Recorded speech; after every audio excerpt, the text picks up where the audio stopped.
Saudi अरब में 3 माह बाद हुकूमत की जानिब से हिफाजती तदाबीर के साथ लॉकडाउन और कर्फ्यू खत्म करने का ऐलान। कल से सऊदी अरब के तमाम शहर खोल दिए जाएंगे।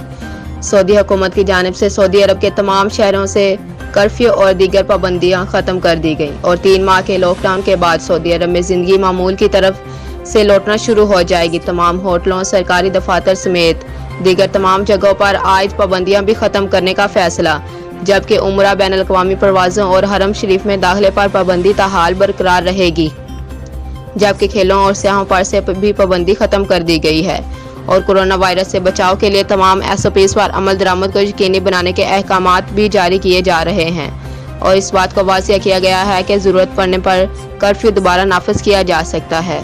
रिपोर्ट मोहम्मद उमैर, सऊदी अरब।